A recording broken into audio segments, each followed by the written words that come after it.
Nation, another L, another blown lead. But we're going to talk about it. Let's go.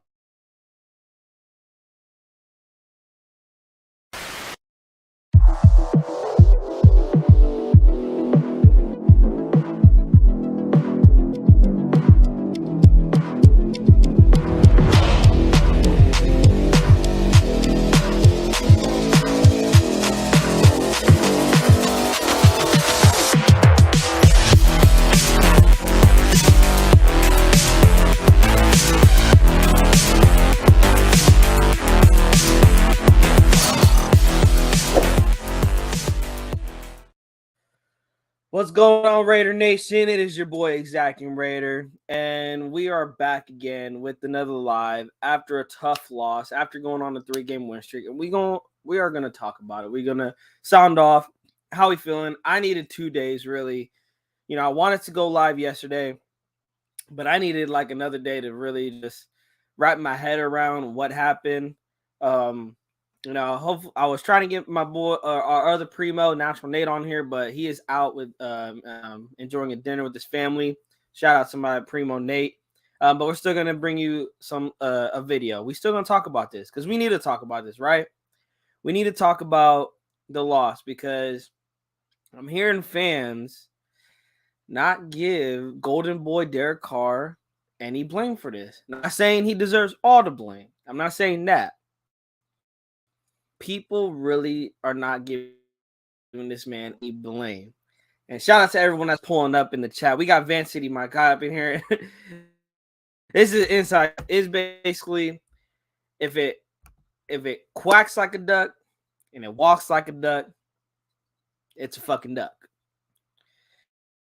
And with DC, man, we've been having this conversation over and over and over again about DC.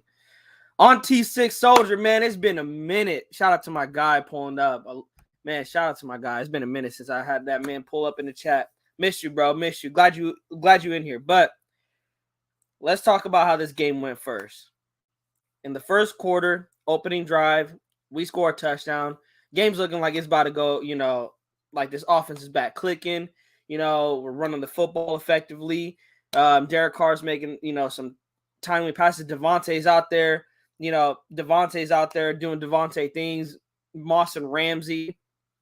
And then, next drive, defense goes out there, gets a stop. We come out, we kick a field goal, go up 10-0. The defense gets another stop.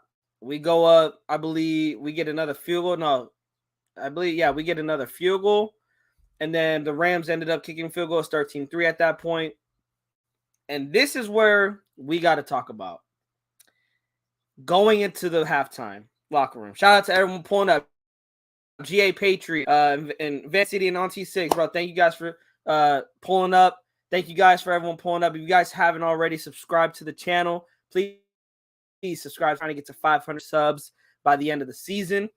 Please like the video up. Let's get this video out. I know a lot of people are off about yesterday's loss or Thursday's loss, and I just want to get more and more people's opinions and thoughts about Thursday night's game because this is a tough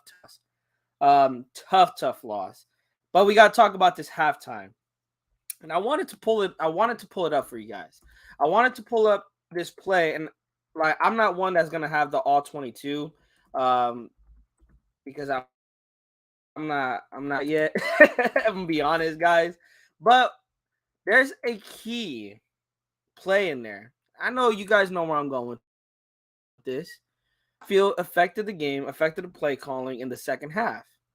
And we are going to dissect this play because a lot of people want to give this man, this Golden Boy, so much excuses. And I'm tired of the excuses. So let's dissect this play, right? Real quick. Before we dissect, I'm going to get into you guys' comments real quick. Vanity City says, it absolutely boggles my fucking mind that there are still people out there defending Clown Boy. Bro, Van City, I'm all like, I say he's average, and a lot of people are out there like, no, he's just horrible. I'm like, I'm going to give Derek Carr his credit. There's some times he balls out, but then there's times like Thursday night, like, bro, we need you to show up, and you just shit the bed. You shit it, man. Shout out to you, GA Patriot. You could see it on their faces in the third quarter. They knew they were done, except for Max. Max Crosby seems like he's the only one that got some. I mean, are we talking about GA? Are we talking about the defense? Because if I'm the defense, oh yeah, I know we're fucking done, because this offense got nothing going in the second quarter. I've seen so many people blaming Thursday on this. People do realize that the defense held the Lambs to 3 points for 57 minutes that game. This is what I've been saying, Van City, because Van City, those same exact people, when we lost against the Cardinals, when we lost against the Chiefs, when we lost against the Chargers, when we lost against the Jaguars, when we lost against the Colts, those same people did not want to give shit to Derek Carr in the offense when they had the ball last. If we're gonna play that game and blame the defense because they were the last on the field and they had to come in clutch, they had to make a stop, give that same energy to Derek Carr in the offense when they were on the field against the Cardinals, against the Chiefs, against the Chargers, against the Jaguars, against the Colts. Give that same energy to them. Give that same energy. But nobody wants to give that energy because Derek Carr's perfect, right? Derek Carr's the next Tom Brady. Derek Carr's the next Aaron Rodgers. Yeah, they're going to be like, we're not saying Derek Carr's going to be Aaron. Y'all treat him like he's going to be the next Aaron Rodgers. That man is making $40 million, well, at least close to $40 million next year. Between like 34 or $40 million next year. We're paying a guy top tier money next year for rookie stats. Why? Van City says in a $500 million offense, 17 points allowed should be more than enough. Facts, City, facts. So you're telling me Derek Carr's offense cannot score more than 17 points? What you're telling me? You're telling me Derek Carr and this offense that has in the offseason spent so much money, you go out get the best wide receiver in the NFL. You got the top running back in the league behind you. You don't have a scrub in Mac Hollins. Mac Hollins was starting to ball out at the beginning of the game. This line did not allow a sack the entire game. And you go out there 11 for 20, 137 yards, no touchdowns, and 5 interceptions. Or 2 interceptions. Sorry, guys. I'm looking keeping track of who's in the chat. And my number got stuck on that. 2 interceptions. 6 quarterback rating. 0.0 quarterback rating in the second half. GA Patriot, you could see it in Carr's eyes when we were about to lose. Last season in overtime games, he had victory in his eyes. This year, he ain't there. I don't know what it is, GA. He's just so inconsistent, man. That's the thing. It's like he either has it or he doesn't. And I'm tired of that. I'm tired of playing this game like, what Derek Carr are we going to get today? What Derek Carr is going to show up? Is it the Derek Carr that has that killer instinct, GA? Or is it the Derek Carr that's just like, he looked scared. He's throwing passes like, what the fuck are you doing? You know what's fucking killing me the most, Primos? Can you imagine what this team could do with the legit top 10 in the back? You just kind of irked in my heart a little bit here, Van City. Because we had more expectations than this. We had more expectations than this shit show of a team. And for anyone out there thinking we could go sneak into the playoffs 9-8, fuck it, bro. We are not going to the playoffs. Playoffs are done, as you've seen by the thumbnail. Guys, I love this team. As every right as I should, and you guys have every right to love this team because we love this team, right? All of us love this team. But we got to be real with this team also. This team is not making the playoffs. It is time to start talking free agents and start talking draft. People want to get mad at that. You guys can go watch somebody else that wants to say we're winning out. We're going to go to the playoffs. They can feed you that bullshit that we're going to make the playoffs. We are not making the play. And really, I don't even want to see this team in the playoffs. This is a shit show of a team. I do not want to see this team in the playoffs. So what? Like, see what happened last year? Yeah, people can say we were in the game with the Bengals. Guys, you guys understand we're fighting for the 7th seed.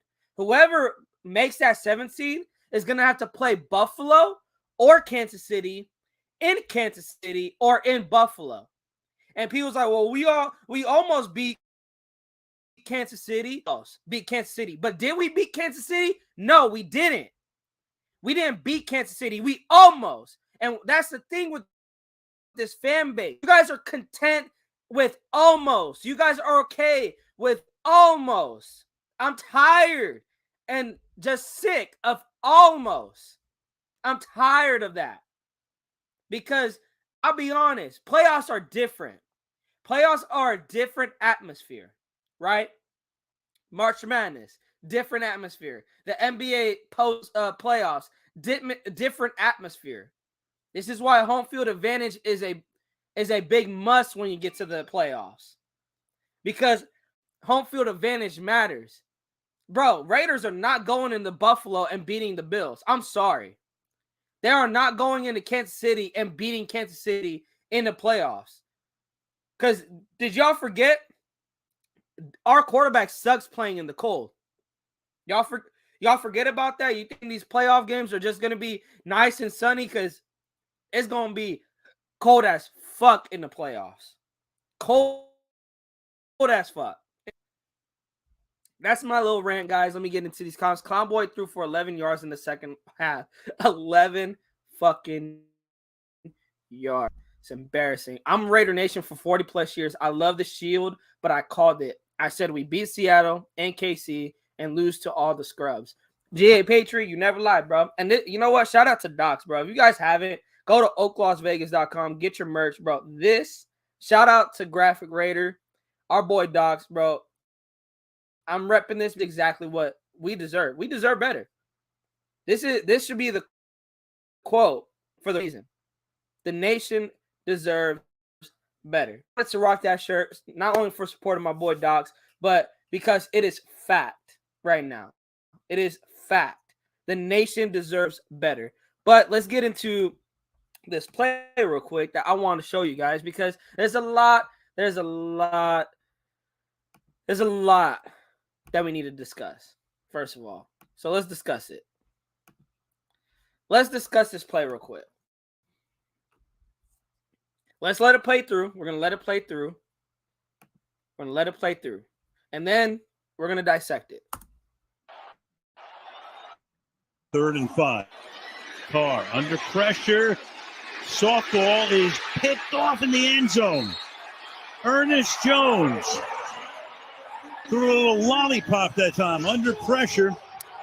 Huge pick. So the Rams hold him off. Get the ball, 49 seconds left. Oh, what the heck? Here's one thing you need to do before you start the holiday shopping. Don't spend another dime on Amazon until you watch this. Let's go. Let's just go back. Let's go back to that. So here's my thinking on it real quick, guys. Real quick. I'm sorry, Van City. I'm sorry, Van City, but we got to do it. I'm sorry, bro. I'm sorry, bro. Because here's what I'm hearing. I'm hearing that there's blame on homeboy right here for this interception. There's blame, and I want people to hear my opinion on why this motherfucker right here is gonna get blamed. You know why? Because here's why. 3rd and 5. Here, let me mute it real quick. Here's why. Clean pocket so far, right? Clean pocket so far. Play looks like it's developing. Your eyes are focused right here. I'm guaranteeing he's focusing on either Devontae Adams or Foster Moreau. That's where it looks like his eyes are at.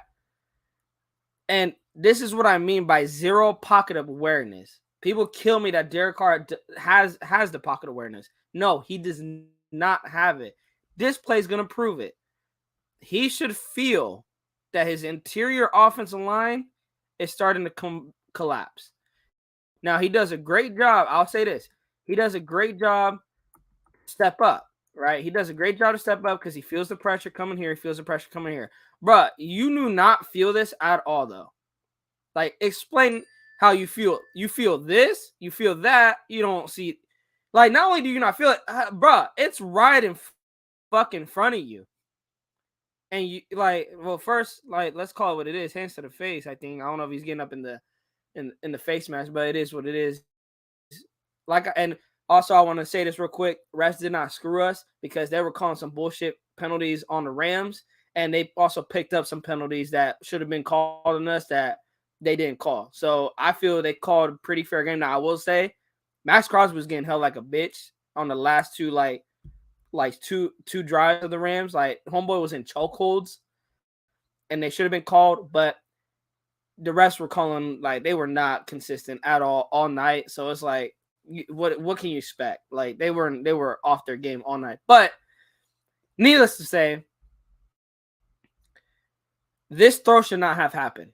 At first I was like, why didn't he just take a sack? We could get 3 points going into that. If you want to get points, that's what matters. You want to get points. Now, yeah, if you do want to get a touchdown, okay, I love the aggressiveness, Carr. I love the aggressiveness. But if you want to be aggressive, bro, be a little bit smarter and roll out. Because you should see this, right?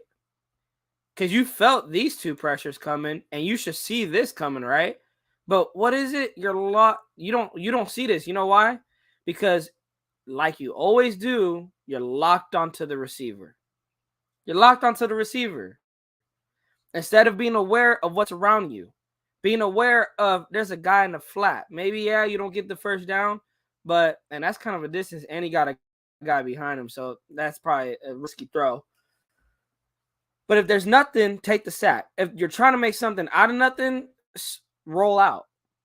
This, like, let's play it like, yeah, I know he's getting ready to throw it here, but let's just say he hangs on a little bit more. Or if he didn't just hang on, he would have probably already been like right here if he rolled out. It's like, dude, roll out. And then let's not look at the throw, but let's look at where this is going. This is going to Mac Hollins, right? It's going to Mac Hollins. If you do make this throw, because I do believe linemen getting, backed up in the car and getting pushed back up into Carr did alter the throw. It did affect the throw. I will agree with that. But even if that did not happen and Carr makes his throw, 1, 2, 3 defenders. Where is this ball going to? How is this ball going to get through to Hollins when you have 3 defenders around the football? Explain that to me. And on top of that, when the ball is thrown, let's look at something real quick. When the ball is thrown, of course, people are like, now, but who's open for a first down right here? Like, imagine if you roll out, right? Imagine if you roll out. Jalen Ramsey's chasing Adams at this point. And you and Adams have that connection, right? That if he sees you roll out, he's going to go on a full sprint to get open and make it an easy throw for you. But no, because you make an ill-advised throw, it's a turnover. It's a turnover. So I just want to share. I want to give my opinion on that on that play. Sorry for showing that to y'all, but I had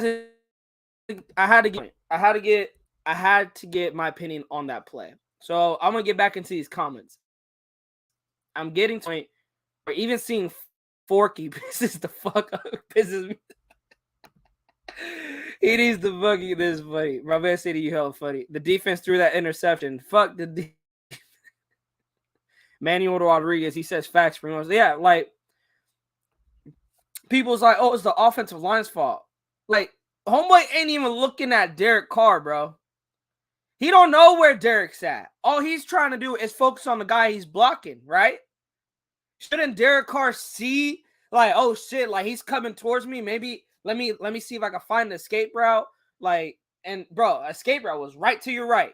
You had a clear window to run to your right. and I said this before, I wouldn't get mad for asking Carr to do that because that's not Derek Carr's game. But bro, it's come to a point where that now you're just not wanting to fucking do it. You just want to stand like a statue. And it's getting fun to watch. Carr got scared and threw a freebie team. Bro, that Raiders, you know what's funny? And it's funny you said this. Panics, it's a guaranteed turnover. That Raiders fan, you know what's funny? As soon as he threw that and I seen like the way the ball went, I was like this. It's fucking interception. And when I looked, like I literally, this was my face. I was like this. I had my hands covered. And when I see this man like make a one-handed catch, I'm like, I'm not even mad about that. I want to be mad. I want to be mad. But real quick, guys, I want to introduce, he's getting into the content creating world also. Real quick, shout out to my boy. Canetown Raider is going to be joining us in the building. What's good, Canetown? Real quick, man. It's going good. I don't know if you've seen, we just broke down Derek Carr's interception before half. Oh, Forky? A lot of people saying they blame the offensive. Yeah, Forky. They blaming Dylan Parham. They blaming Dylan Parham or I don't know who was it. But they're blaming Dylan Parham for getting backed up into Derek Carr or John Simpson. It was I don't know who it was. They're blaming a guard. Either way, it wasn't their fault. They're blaming a guard. Yeah, either way, it wasn't their fault. It's like, if the line didn't back up into Carr, it wouldn't have been an interception. I'm like, you guys say that as if the offensive line like voluntarily got backed up in the Carr. I mean, you want to give your thoughts on that play, maybe even the entire game? I mean, I thought the defense was great the majority of the game. Obviously until the last 4 minutes, but definitely we could have used a quarterback to throw for more than 130 yards, and you could have used a head coach that didn't just want to babysit a 10-point lead all goddamn game. It didn't seem we had any sense of urgency to try and extend the lead or anything. It seemed like we were just comfortable with that small lead. And then, I mean, I was cool. We're up 16-3. But in the back of my mind, I was like, this is the Raiders, and this is not a big enough lead. And sure enough. For me, it was only a matter of time. Like, that's how throughout the entire game, I was not comfortable. I was like, bro, it's only a matter of time before the Rams start getting their legs together, because it's only so long. We know this defense, guys. A lot of people, I think those Carr fans want to treat this defense like they're a top 10, top 5 defense. And it's like, bro, they're not a top 5, 10 defense. You guys say this defense sucks. You're absolutely right. So why the hell are you guys sitting on a 16-3 lead? Right. Like that's where I use their argument against them. It's like, okay, you guys are right. Defense is trash. Then why, as Raider fans, are we comfortable with this offense being comfortable sitting on a 16-3 lead? Like, right. How many shots downfield did we even take in the second half? I don't remember. I might not even remember one. I don't remember. I think he had the 2 to Devontae, and that was it. But shout out to another man in the building. Get into it.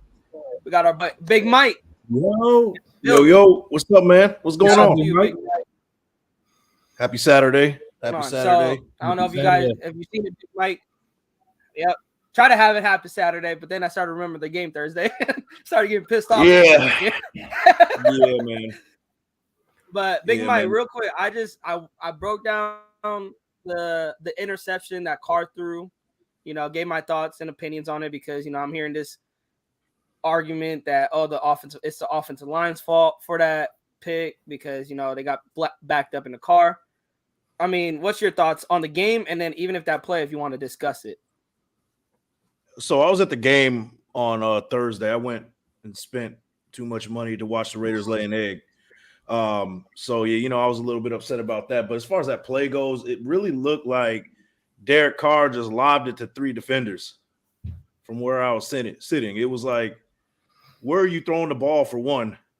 2, throw the ball away in the back of the end zone, or throw like a grounder to the ankles of somebody and take the 3.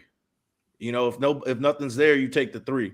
Now, if we take the 3 in that situation, we end up winning that game 19-17 or 19-10 or whatever it may be. It would make no sense for us to, for him to throw that ball and basically lob it to 3 defenders. So that, as far as that play goes, and then the officials, yeah, you're right about the officials being like trash the whole game on both sides, but it was the timing that kind of threw me off with the officials. Like they were just giving it, gift wrapping it to the Rams on that final drive. Now I know that interception that Mayfield threw was kind of it was a pass interference. It was the timing that threw me off, because it was as if like soon as it was picked off, they threw the flag. If it didn't get picked off, they wouldn't have thrown the flag. That's what it looked like to me. And then like Tillery, he knocks the ball out of Mayfield's hands after the sack. I don't know about you guys, but I've seen thousands and thousands of football games, not just Raider games, but just football games, where the defender will knock the ball out of the quarterback's hand and not a flag has ever been thrown in that situation. No. So those are my 2 biggest gripes with those 2 things. It was like, you were very ticky-tack with that call. Like, okay, yeah, by the book, you can call that, whatever, but I'm not calling that with the game on the line. And that was my problem with it. Yeah. Yeah. I can see where you're coming from. Go ahead, King-Town. I was just going to say, yeah, it was hella petty. It was a petty call for the refs to call that on Tillery. Yeah. And it was. And it's like, if you're going to call it a game like that, like you said, Big Mike, if you're going to call that and, in that situation, call Max Crosby getting clothesline. I'm seeing it almost every single play. Man. That tackle cannot guard Max. Max. Yeah. It's the same thing. Like Max every single snap. You're right, bro. And it's like, keep that same energy when Max Crosby is getting molested basically on a every down basis. You want to have control. You want to have control of the game every single play. With from the ref's perspective, you want to have control over this, but you're not giving that same love, that same energy to the Raiders when Max Crosby is basically getting hugged on every play. Yeah. There was a play where he was getting on the 2-yard line. He's getting hugged. A hold in the end zone is a safety. This should be game over. Oh, yeah. If you want to be petty, you know what I mean? Yeah. So and I didn't, that's my problem. I didn't even notice that. I had to go, hear from other Raider fans that were DMing me. I was like, bro, I didn't even notice that. Like, yeah. But you know what? You go back, you see it every snap. But go ahead. Yeah. And you know what? At the same time, like, this is not a scapegoat to the offense either. This is not giving a pass to the offense of how horrible they were in the second half. I thought Derek Carr played a great game that first half. He was cooking that first half until that point where he threw the end zone, the touchdown in the end zone. If you really look at it, he had like 130. Say what? Say again. I wish it was a touchdown. Well, he threw it into the end zone. Interception. For an interception. My bad. Yeah. But you know what I mean? Like, it was like Carr was cooking. I was like, wrong team, bro. Wrong team. Yeah. Carr was cooking at that point. And then in that second half, I don't know what happened. People. Yeah. Go for it, bro. Go for it. Mm. Yeah. No, that second half. No, go ahead, bro. I'll add on to it. It says just the comments real quick. GA Patriot says, "Facts, Mike. The game was over after that sack. We could have run the clock out, and it took the ugly W." Van City says, "My 12-day-old son fell asleep during the game. He was like, 'Dad, this guy sucks. Wake me up.' Quarterback, that isn't terrible." Yeah. They went to sleep. Here's my problem. Continue, Big Mike. What were you talking about that second half? The second half, like, he just disappeared, and I'm gonna not blame Carr for that. I'm gonna blame Josh McDaniels for that because his play calling was trash. But what I will blame Derek Carr for is him being absolutely awful in the red zone, and that's the reason why I want him to go, because he's good from touchback to the 20. As soon as he gets inside the 20, he lays an egg. I'm so sick of seeing him lay an egg within the 20-yard line, and we have to, push Daniel Carlson out there to, give us 3 points. I don't know about you guys. I'm so sick of it. And it's the reason why we're so close in every game. And for 2, we can't blow nobody out is because we're in the red zone and we can't finish. We're kicking 4 field goals and getting 12 points instead of getting 4 touchdowns and getting 28. 28. That's the difference between being in a game, a close game, and blowing the socks off of somebody. That's the difference. Mm-hmm. And Derek Carr isn't that quarterback that can blow the socks off of somebody given a chance. Yeah. And I think Dogs brought it up in his show because I watched his show earlier in the Coffee and Convo. He said Derek Carr is the worst red zone quarterback since coming into the league in 2014. Yeah. He has a worse red zone that even goes with having a good year. Yep. Yeah, he's worse than a rookie quarterback, Kenny Pickett, in the red zone. It's fucking awful. And the thing is, the thing is, Kane and Big Mike, I get killed for Derek, but the reason I say we got to get rid of Derek is that contract.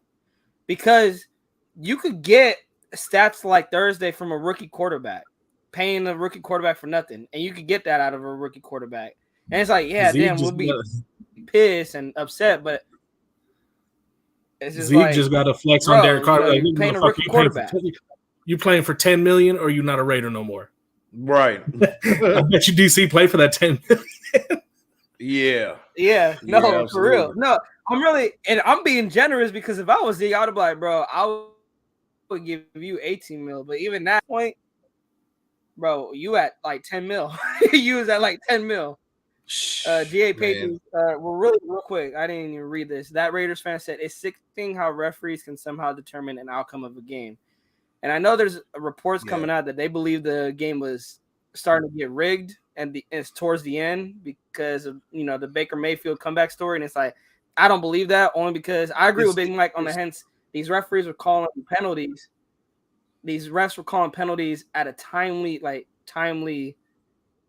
It was costly, but it's just like it's hard to say that because they were asked the entire game. So that's for me. Here's the thing, bro. This is bigger than Baker Mayfield. If it is rigged, and I'm not going to go down that rabbit hole because if I talk about it, I'm going to start convincing people, and I don't want to do that. I'm not trying to go down that stupid tinfoil hat road because I can go there with it. I can absolutely go there with it. But here's the thing, man. This is bigger. This is bigger than Baker Mayfield. I went to the game. It was 90% Raider fans there, and we played the Super Bowl champs.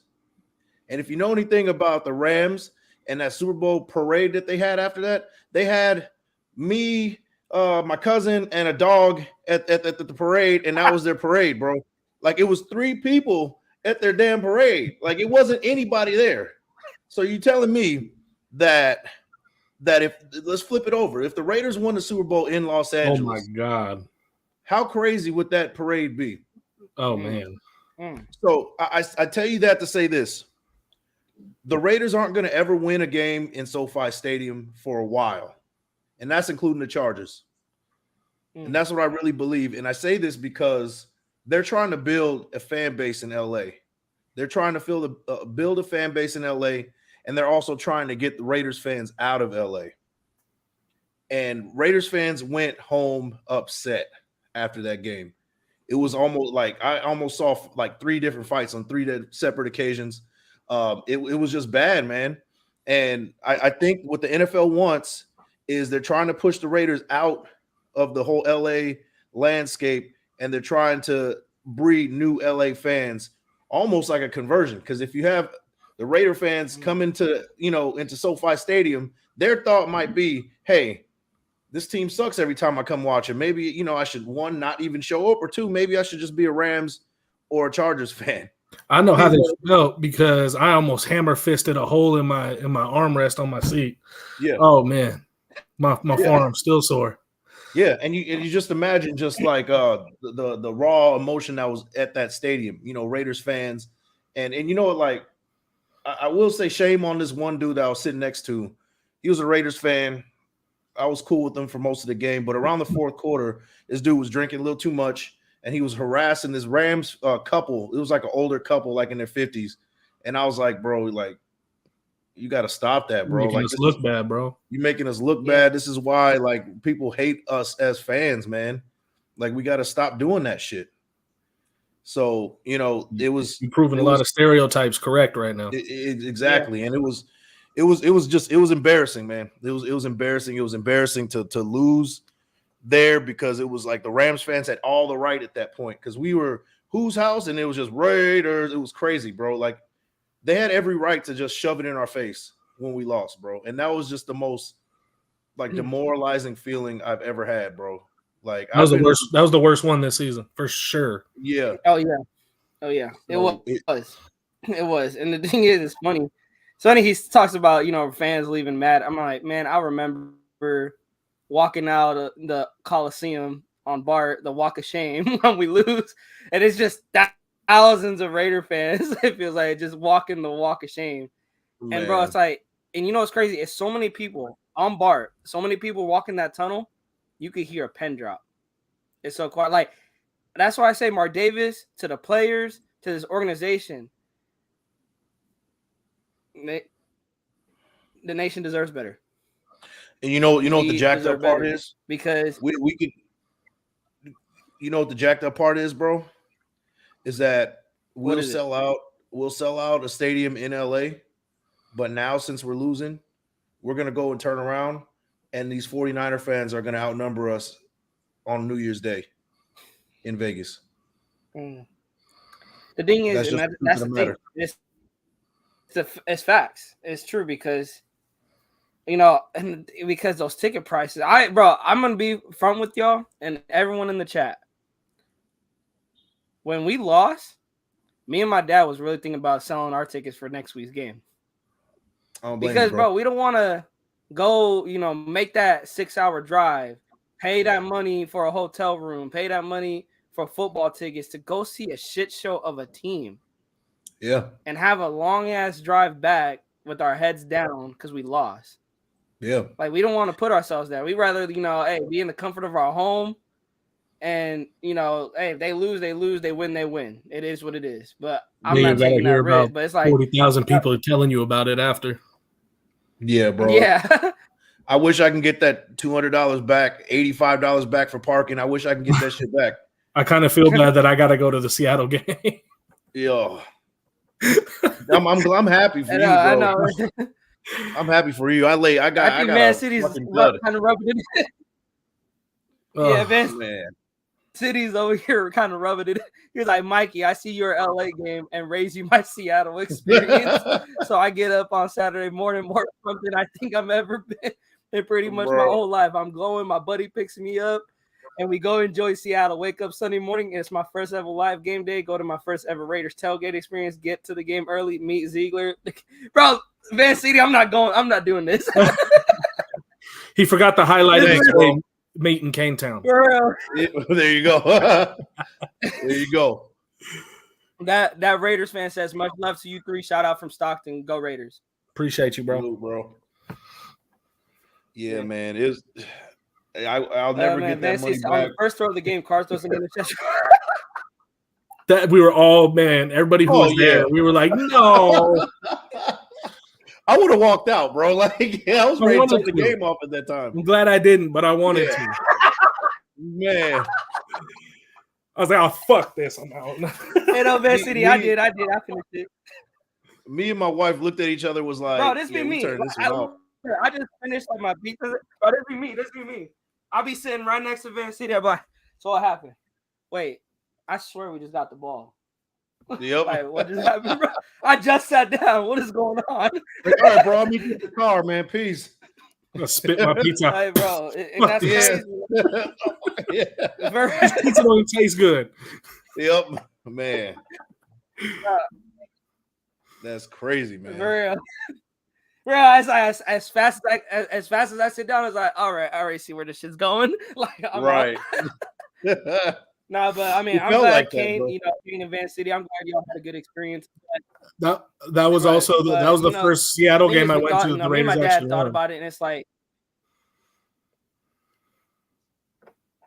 oh, okay. No, I think that was the first time. It's been a while since they beat him in Seattle too. Long time. That's good that you got to experience that. He said, Vance, you cannot make this shit up. You can't, bro. You can't. No, man. No, but like for the game this week against New England, you know, me and my dad were going to that game, and I told my dad, I was like, I really don't want to go, and my dad's like, I really don't want to go, but I told my dad, I was like, I want to take you because I want you to have that experience in Allegiant Stadium, that first, you know, your first game there, and then we don't have to go back because fuck these tickets, fuck this. And I will say though, winning, win or lose, man, experiencing an NFL game is so fucking dope. Yeah, I had a good time, bro. Like regardless, like it was just a good time, bro. You're gonna have a blast. I've been to Allegiant, bro. It's dope. It's dope. I still haven't gone. And the thing is, it's a blast, bro. It's a blast, bro. Kane, you gotta make a trip, bro. Next year. I know. I was gonna say next season. I'm trying to get the season opener. I'm trying to do the season opener next year. We should all do that. Yo, I'm down, bro. I'm down. Hey, watch our new quarterback. We talk I know all the content creators gonna be out there for that. Yep. I'm like, finally, we're not gonna have Derek Carr. Who do you guys? What kind of player do you guys see us grabbing at our draft spot now? Yeah, we're I don't know, bro. 15, right? As of right now, I think we're gonna bump down as soon as this week's over to like probably back in the top 10. Yeah, we'll probably be in top 10 at that point. Porter Jr. I'd be all right with that. Yeah, I'd be all right with that. Like I stick with it. I stick with it with defense. I stick with defense. Joey Porter Jr. and you got to go get your quarterback. You got to go get your quarterback. Porter and Rocky Sin is a nice duo. Yeah. I would. Would you guys go quarterback or corner? If in the second round, I would say, would you go corner or quarterback? I'm waiting till later till Hendon Hooker. We'll go third between the third and the fifth round. Grab Hendon Hooker. Yep, that's what I was about to say. I go Hendon Hooker. Yeah, whatever round he's projected at. That's the thing. I think people forget about that. He's gonna fall. Oh yeah. And if I was the Raiders, I'd just start a campaign that Hendon Hooker can't throw the ball, so he drops to like the 6th. You know what I mean? So little rumor. Like, hey, Hooker's trash, man. Like, not like he's about to come out and have a pro day and prove you wrong. Right? Yeah, you're right. That's true. GA says, I hear you, Cane Town. I had a freaking blast in Nashville week 3. And then he also went on to say, draft the whole Georgia D. That you can't go wrong, bro. I've actually been to a game in Nashville. I drove 31 hours each way in 2016 and watched us beat the Titans. So Nissan Stadium's dope, bro. It's smaller, but it's real cool. I loved Nashville while I was there. Nice.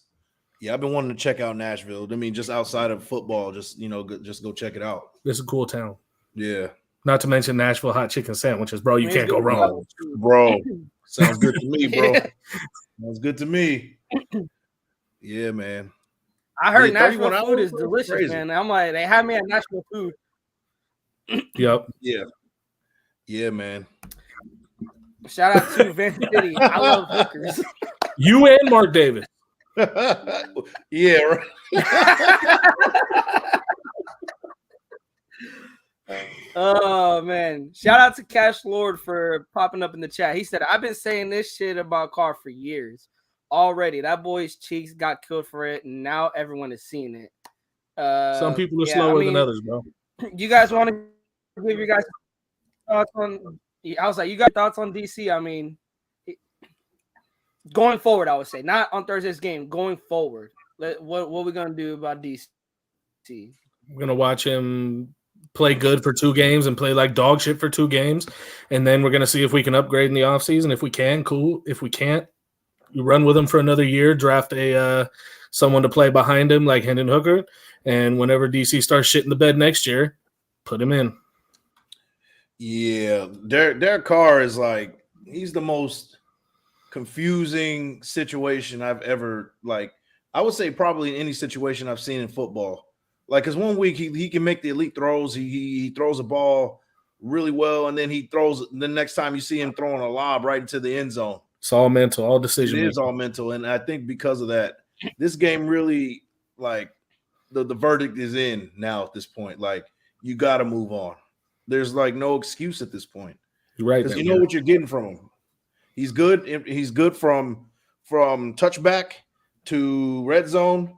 And then after the red zone, he turns into, XFL MVP. Like, he just.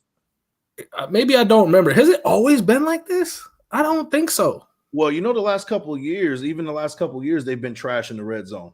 Right.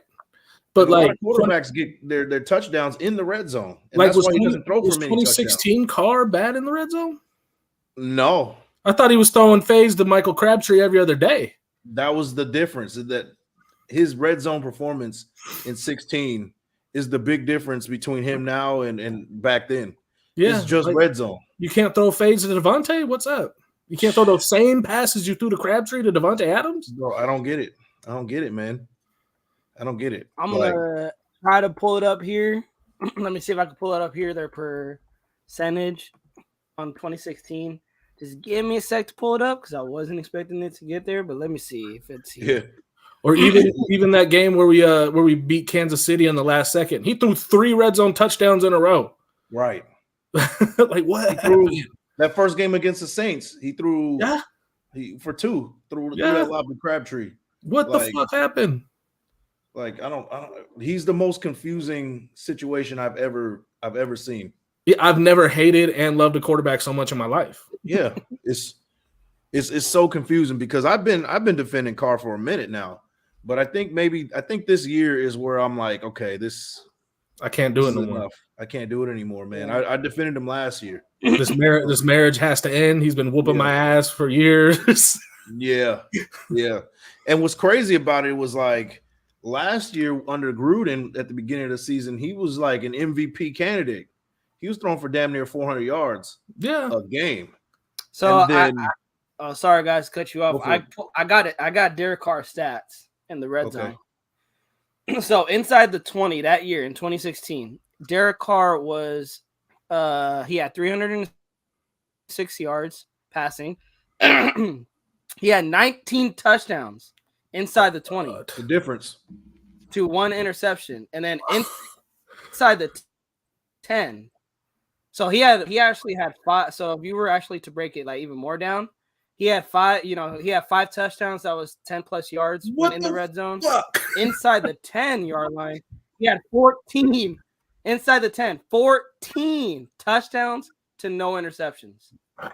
That's the difference, bruh. Yeah, bro. Bro, he has, dude. You know what's crazy? Guys? He has 14 touchdowns inside the 10 in 2016. If we fast forward to now, he has like 20 touchdowns, and I don't even think he probably has 0 touchdowns inside the red zone. It's got to be 5 or less.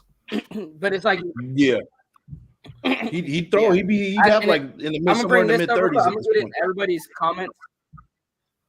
Yeah, I'm gonna get everybody's comments in, but it's this right here. 2016 Carr been gone since that injury. Yeah, but that injury fucked him up. But it's not even that, bro. It's like you don't want to go down that road, but bro. From 2017 till now, and from 2017 till now, this man has like played different. Yeah, you can't make it up. It's red zone performance though. It's definitely that. Like it can't. Like he can get the ball down the field. He's shown that. And then you look at the stats the last 2 or 3 years. We're one of the best teams in getting points, period, off of a drive. Like we're like tops in the league in points per drive every year for the last couple of years. We're up there with the Chiefs. But as far as getting touchdowns in the red zone, we can't fucking do it. Derek Carr can't do it. But I want a quarterback who likes to run so fucking bad. Yeah. I wouldn't Sorry even to cut mind you off. having. So I'm bringing up. Sorry to cut you guys off. I'm bringing up this year's stats in the red zone. Derek Carr has 7 touchdowns inside the 10, and he has 2 touchdowns. That's 10 plus yards when inside the red zone. So he has a total of, let's see. Yeah, he has a total of 9 touchdowns altogether in the red zone. They ain't enough. It's not. The number of times that they're in the red zone. Like we're always driving down the field. We can get down the field. We haven't had any problems getting the yards. It's getting in the end zone. That's the issue. Man, the Chargers had to watch that Rams game and be like, we lost to these motherfuckers? Right, bro. Like they were on their Tom Brady shit. No, those motherfuckers? Man. And then here's the thing. Now, there's probably I'm looking at like the stats right now, and there's probably only 2 teams that are not in playoff. And then Chargers are kind of in it. So you know how that conversation of Mahomes, why do we always bring Mahomes? Because Mahomes is elite. Bro, his red zone is crazy. He has 25 touchdowns in the red zone to 2 interceptions. Fuck. That's the difference. Now, everybody talks about Patrick Mahomes being like this great quarterback that can throw down the field. Now that's the difference. Like he's great everywhere. He's great everywhere. Quarterbacks can throw the ball down the field. If you're in the NFL, you're going to throw the ball down the field. You can throw dimes at any given point, right? Bro, Patrick Mahomes can play left-handed the whole season and have a better year than Derek Carr. Yeah, well, it's because he's great in the red zone. That's what it comes down to. He's great in the red zone, and Derek Carr is not. That's why he's not elite. That's the difference between being elite and not elite, is the red zone performance. And like I said, you go down the list, you got Josh Allen, 17 touchdowns in the red zone. Jared Goff, they're not in the playoffs, but he got 16 touchdowns. You telling me Jared Goff is playing better than Derek Carr in the red zone? He is. Joe Burrow, 16 touchdowns. He's playing better everywhere than Derek Trevor Carr. Lawrence, 15 touchdowns. Bro, give me Trevor Lawrence right now. 15. Justin Herbert got 15. It's like, yeah. Trevor like, Lawrence. You look at majority of these quarterbacks and you look at. Sorry, go ahead. Trevor Lawrence is good because he can also run the ball. He's a dual threat as well. So he's balling out with Christian Kirk. Give him the fucking Devontae Adams. Yeah. Yep. That'd be scary, bro, to think about. Yo. Let's see. Hashtag Cash Lord was right. Man. Hashtag sorry, Cash Lord. That Raiders fan says Burrow had a bad offensive line, but doesn't play weird, and he stands tall and delivers. There it is. Yeah, that's true. There it is. Cash Lord said one positive thing about Carr is he hadn't fumbled as much as this season. Because our offensive line is overperforming. That's true. Our offensive line has been balling, man. Talk that shit, K-Town. People are not ready for that conversation. Bro, our offensive line is nice. I don't give a fuck what anybody says. Until they put John Simpson in there, then that shit was bad. Yeah, he was looking like Homer Simpson out there, bro. I don't know. Some people wanted to call him the scapegoat for that game, bro. He should be the fucking scapegoat, bro. As soon as he came in, shit fell apart. Worse than it was before. Or worse than it would have. Yeah. Yep. It's true. Man. Cashlor says mid-grade quarterback and mid-grade defense all-star running back. It's true. Van City, honest question. Maybe even Big Mike because he played. I played too, Derek motherfucker. Clown block out all this. Well, both of you guys. I haven't played. How does Derek Clown block all this noise? Because I would imagine it'd be enough to make him want to cry again. I don't think he can block it out. I think if he could, I think he'd be playing better. Yeah. I think he takes everything to heart. Everything. Yeah. He's a little mentally, I wouldn't say soft. I mean, I wouldn't say that because he shows a lot of grit sometimes with injuries and stuff, but he's easily rattled. He's easily rattled, man, and that's a big problem. Like, I would turn off social media if I was him. Like, I would live in the Stone Age all season if I was him, bro. Like, I wouldn't even. Yeah, we all got mad at Joey Bosa last year for saying that he was turtling up in the pocket, but we should still be mad at Joey Bosa because fuck Joey Bosa. But he was right. Yeah, he was right. And but you know what? At the same time, like nose bitch, Toucan Sam, bro. Man. But like Derek Carr just needs to turn off the TV, turn off the computers, all that, man. Like, stay away from his brother, because he's an NFL Network guy. Like, he's an enabler. He's an enabler. It's like Derek Carr is addicted to meth, and this dude's just handing it to him. Man, yeah, it's I would turn it off, bro. I would turn off everything. I would block his brother if I was him.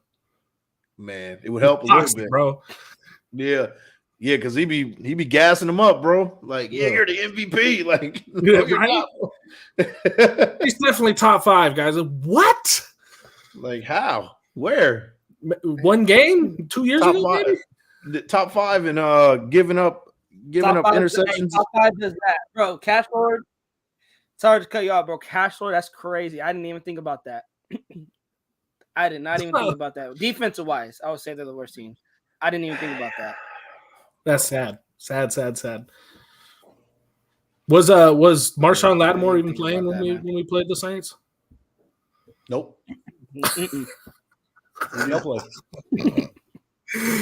Oh, it's so sad. I think correct me if I'm wrong. A rookie was on Devontae that game. Correct me if I'm wrong, though. And he had 1 catch for 3 I think it was a second-year guy. I think it was Paulson Adebo. 1 catch for 3 yards. That would make sense, Van City. You're right. Man. Motherfucker out here tweaking. He's dropping back. Now, I wanted to touch on, Josh McDaniels. I don't want to make this all about Derek Carr, but Josh McDaniels, I got to defend him on this for the play calling. Now, was the play calling shit? I'm not going to ignore it. It was shit because you should have passed way more. But did we not pass because he doesn't trust Derek Carr? You still got passed, bro. He trusts Derek Carr. Otherwise, what was the all the games where he balled out Devontae Adams? I think that Josh McDaniels I think he might be easily rattled and changes his play calls. I think he gets away from his game plan way too much. That the whole game plan for this game was fucking garbage. First half was garbage. Like, it was more successful in the first half, but it still wasn't shit. We should have been up 20-0 on that team at the end of the first quarter. The team had no business on the field with the talent we have on our team. Yeah. Just none. Man. Because of these motherfuckers. Yeah.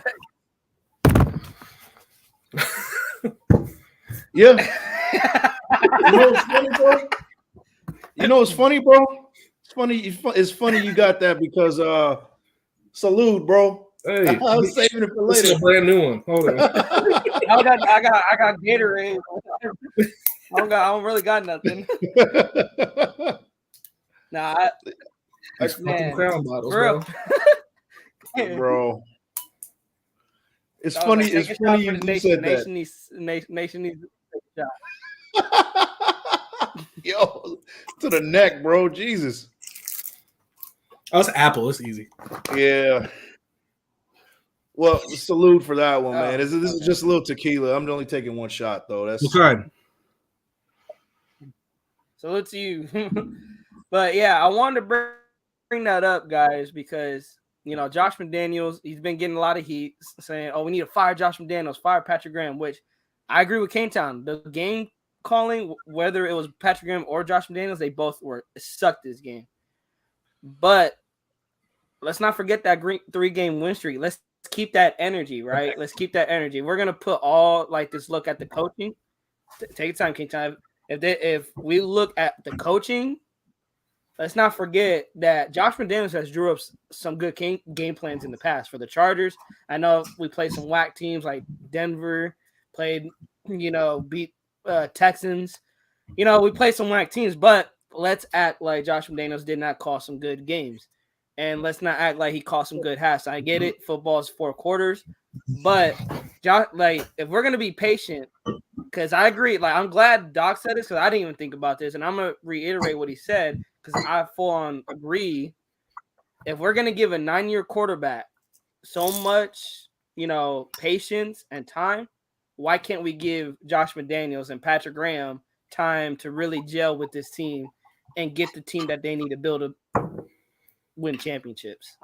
Yeah, I hear you, bro, and that's why I'm not calling for McDaniels' head at this point, or probably for the rest of the season. You got to give him another season. I'll say that. But as far as this game goes, I say the first half what it seemed to me just watching the game, and you could probably agree with me on this one, is that they saw a vulnerability in this Rams defense to where they wanted to get Mac Hollins involved a lot. Mac Hollins was getting the ball on the jet sweeps, the reverses, things like that. So I think they saw something in film where they were like, let's get Mac Hollins involved. And for whatever reason in the second half, they just got away from that. I don't know what it was about. I don't know what it was, but they got real vanilla in the second half. It was almost as if they were like playing conservative, and it really had like a feel of a preseason game on Thursday. Just how vanilla the offense got in the second half. Yeah. It the whole game felt like a scrimmage or a practice or a preseason game. You felt there was no intensity in the whole game. Yeah. And that's just weird to me because the previous weeks it was like these guys had a sense of urgency. The offense looks like they were running on all cylinders, but for whatever reason, this week, the second half particularly, things just got real vanilla. So I don't know what that's about. I don't know if that's a coaching thing or a mentality thing. Not the good kind of vanilla. Not the good kind. Yo, I heard that's good with like a root beer float, man. Yo, that's now big boy issues, bro. You don't know nothing about that. Yeah. This is my mixer right now. Okay, that's what's up. That's a good one. Try that. Crown Apple and Red Bull. It's a good one. Okay, I did that with ginger ale. But yeah, go. We can talk Raiders again, bro. How y'all? So real quick, now you good. No, but real quick with this question, that Raiders fan says, y'all heard about the rumors of Adams walking out on this team after the horrible loss. I did hear about that, and I want to get your guys' thoughts about it, and then I'll share my thoughts quickly on that. I didn't hear about that. I didn't hear about that either. But that hurts my soul if he did that. I mean, I don't blame him. Can you blame him? I mean, if we lose Adams, if we drop the bag with Adams, I mean, this is not like we said. I've said this before. This isn't an AB situation. This isn't a Randy Moss situation. This is a he's in the right situation. Yeah, he's in the right, and this is on us. If he decides like I can't take this no more, this team, this organization is inept. So, we can't be mad if Adams decides like, hey, you guys need to ship me somewhere else. You can't get mad at him for that, bro. I wouldn't want to. Like, he's wasting a Hall of Fame career to play for his team that he loved as a child, play with his best friend. And it's been a disaster. It's been a disaster so far. So if that's the case, bro, I can't blame him. If we if Devontae demanded a trade, I see us. I mean, I always try to be optimistic. I see a silver lining. 2 first-round draft picks couldn't hurt. But you're not. But the thing is none of those picks are going to replace what you had with Devontae Adams, no matter what you do with them. Yeah. To get another Devontae Adams is a one in a decade player. I'll say this: if it's a Devontae Adams or a Josh McDaniels, you had to choose. Like, hi, Josh. Devontae Adams has that upper hand. I think Mark Davis is going to be like, Mark Davis is going to be like, it was nice knowing you. You're gone. Peace. So, if he has to do what it takes to make him happy, if the rumors, if the rumors are true of Adams walking out, I'm with you guys on the can't blame him. Yep. It's frustrating. He came to a team that made the playoffs last year. Came to a team with that winning mentality. Like you said, Big Mike's not an AB. Or I think it was, I don't know if it's Kane Town Big Mike. I'm so lost in the clouds right now. It's not an AB, Randy Moss situation. It's Devontae Adams. And this season, he's proven he is Devontae Adams. Like, he's been everything he was around that. You build around that. Yeah, everything he was advertising, like all he wants to do is win a Super Bowl. He has a Hall of Fame career. He has all, the stats that's going to back it up. All he wants is a Super Bowl. And he wants that storybook ending of winning a Super Bowl with the team you grew up loving. Yeah. We ain't used to this shit either. Every time we get a star player, man, it's like they go to 50% of what they were before. So right now the fact that we got somebody who's doing what they're supposed to do, we're like, please don't leave us. Please just stay. Yeah. Davante Adams is playing better. He's playing a God mode right now. He caught a ball one-handed with blindfolded, basically. Like, bro. I got motherfuckers come in my job and try to argue with me on who the best receiver in football is, and they talk about Justin Jefferson, and those guys are great. They're great. They're not fucking Davante Adams. I don't give a shit what their numbers are this year. No Tyreek Hill, no Justin Jefferson, no Stephon Diggs. They're not Davante Adams. Yep, I agree. Because this dude, I didn't really see Davante Adams play for the Packers. Go ahead. Go ahead, bro. I was gonna say, back to really to support Davante real quick. Derek Carr's numbers are nothing without Davante Adams. Could you imagine how bad Carr would be this year without him? Carr would look bad, bro. It would be awful. Like, imagine Keelan Cole and Mac Hollins as your top receivers. And Foster Moreau is your tight end. Yo. Josh Jacobs might have 2,500 yards rushing. Yep. You would have to. You literally have to make Josh Jacobs go out there in a Superman fucking cape. Man, it's crazy. Josh should be out here. I'm saving these hoes. Real quick, let's get into more of the chat real quick. Then we'll start wrapping it up real quick. We'll go over an hour. Van City says, if someone came up to me and said, did you see that NFL game last night? The quarterback didn't cross the 50-yard line once. My instant reaction would be, haha, yeah, right. Fuck off. Oh, shit. Cash Lord says, bring in a quarterback with some dog in him. I know. And people say Derek Carr got dog, bro. I'm not seeing it. 5-8. That's all I'm going to say. 5-8. He has dog flashes. Dog flashes. That's the problem. He's a kitty cat who dresses up as a dog on Halloween once a year. Yeah. That's the best description for that one. It's crazy. Y'all remember when Nelson Aguilar snapped in the locker room in 2020 after losing to Miami? And you know what's funny? This could be a Davante Adams situation where he's like Nelson Aguilar. He's frustrated because he wants to win. You know, that's all his mentality is. Like, I want to win. I mean, Nelson Aguilar did turn into dog shit when he didn't have Carr throwing him the ball. He's not reverted back to his original form. Yeah, he's not no Davante, but I got a question. I got a question for you guys, bro. Shoot. So, Raiders 2017 or Raiders 2022, which one is more disappointing to you guys? 2022. Yeah. 2022. This team had more potential than the 2016 team. Yeah. You're right. But you remember that 2017 team. Go ahead. Oh, bro. Sorry, Big Mike. Go ahead, Big Mike. I was saying that 2017 team, people were talking about us going. We were one of the favorites to go to the Super Bowl, because we were still riding that momentum from that last year. Yeah. So people were like kind of on us heavy. Yeah. And we went 6-10. So that's kind of why I asked the question, like, but then you look now, it's like, okay, that team, the team on paper we have now is better than that 2016 team. Real quick, y'all, my laptop literally has 1% left and my charger is somewhere else. So I'm going to call it a night. Appreciate you guys having me with you. All right, bro. You guys have a good night. No problem. All right, good night, bro. I'll see you guys tomorrow morning, though. Oh, yeah. All right. Sure, bro. Yep. So that reminds me, by the way, guys, we will be on Kingtown's channel at 9, I believe it's 9:30 in the morning, 9:30 or 9 o'clock. So tune in for that real quick. We are going to stay on for a little longer because I see more people jumping on in.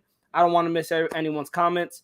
Alex Ghost, salute to you. He said, I think 2017 for me, we were coming off a 12-4 season. Yeah. To answer that question, they're both really heartbreaking.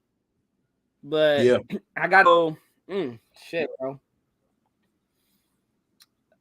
Fuck, man. Like, it's hard. It's hard. It's tough, right? It's tough because 2017 is disappointing because, you had that 12-4 season. You're coming off a playoff berth in like 20 years.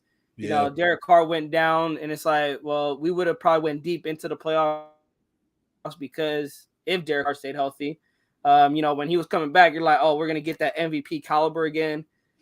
player. And it was basically the same team coming back, and if not better, it was a better team coming back. Yeah. So I think I gotta go with Alex Ghost to 2017. Now, I say 2017. Here's why. Because the 2017 Alex Ghost, like I said, and Big Mike, like I said, it was the same coaching staff coming back. The only difference was the offensive coordinator. Bill Musgrave was not offensive coordinator in 2017. That was the big difference. He was in 2016, and he was a damn good offensive coordinator. And I think that's what hurt us. I think that was the one thing that hurt us in 2017 was the offensive coordinator. Now, but for the other than that, it was same defense, same coaching staff, same wide receivers. We have Marshawn Lynch, instead of Latavius Murray, beast mode. So I got to go 2017, but 2022 is probably up there as probably one of the most disappointing, like top 5 most disappointing seasons in Raiders history. I'll put it up there definitely. Yeah, absolutely, and I think it's the way we lost this year has been disappointing. Yeah, it's like Raiders fan said, that Raiders fan said. Yep. How we're losing, bro. That's so many heartbreaking losses. Yeah. Cashmore says you have the best wide receiver and running back in the game, and you still can't win games. And that's why I put 2022 up here, is because the talent on this team too. Like that's why 2022 is heartbreaking, because we're 2022 we also coming off of a playoff berth. That's why it's really heartbreaking too, because I feel like we gotten better. But the reason why I put 2017 is it was the same coaching staff. In 2022, it's a different coaching staff. So that's why I put 2017 above 2022. Yeah. Let's see. 2017, we lost Latavius Murray for beast mode. I was like, but really, you're getting a kind of the same production, if not better. It was just that was a shit year. It was. Alex Go says it really felt like we had a shot at the chip in 2017. We started off 2-0, then collapsed against Washington, and really, Alex goes after that game. Everything went to shit after that game. Yeah. Yep. Absolutely, man. Who knew downfall? Like that's what was crazy. That Raiders fan, I witnessed when Renfro fumbled and Arizona won. That was gut wrenching. Like I said, guys, 2022 this season has been gut wrenching by far. 2017 is harder just because of going into that season, the expectations. Not saying 2022 doesn't give the same vibes. It's just I think that you could put them together. Really, Big Mike. You could put those two seasons. And the thing is, it's crazy. We still got 4 games left, bro. That's what's crazy. It can get worse. It can get worse. We got room. I mean, you're right. You're absolutely right, man. It's crazy. Yeah, that's the thing. We got room that can get worse. Man. But real quick, guys, shout out to Big Mike. Shout out to Cane Town Cane Town. If you guys haven't, go check out my brother's channels at Big Mike Raider, Cane Town Raider. Like I said, we're going to be on Cane Town's channel tomorrow morning. Really talking about the offseason, talking about the draft. Because, guys, let's be honest, playoffs are not in our vicinity out in season. But shout out to everyone joining up. Big Mike, any final thoughts before we sign off? No, that's about it. I'll see if I can make it tomorrow and talk some ball with you guys. All right. See you tomorrow, man. Real quick, that Raiders fan says that the Raiders make us age quick. I don't know if y'all seen Doss's Instagram post, bro. That shit had me dying. Yo. That was like, who was that, bro? Somebody's dad or something. For real. Hey, I had to look twice. I'm like, bro, who the hell is Doc's posting? And then I realized it was him. I was like, oh shit, like, bro. Alsgo says, as Raiders fans, we've been through some serious trauma. Man, we have. And I think that's why there's a lot of anger towards each other in the nation because of the trauma we've been through, the losses, these gut-wrenching losses, not just this year, but in past years, just the losing seasons, the coaches coming and going, the quarterbacks coming and going. Like, as fans, we've been through a lot of shit. And I think we're like Derek Carr at this point. We're just tired and frustrated with just 20 plus years of mediocrity and just asparagus, as docs would call it. But you know, Big Mike and the nation, at the end of the day, they're 5-8. We still gonna be rocking the Shield. We still gonna be loving the Shield. We love the Raiders because it ain't about players. It ain't about loving Derek Carr. It ain't about hating Derek Carr. It ain't about hating or loving a player. It's about loving the Raiders, loving that Shield. With that, no more final thoughts. Like I said, go subscribe to my man Big Mike. Go subscribe to my brother Kane Town. I will be putting their links in the chat once I get them. I can find them. But shout out to everyone that put up. Renee, that Raiders fan, Oz Goats, Van City, Cash Lord, everyone that pulled up. Much love to y'all. Subscribe to the channel if you guys have not.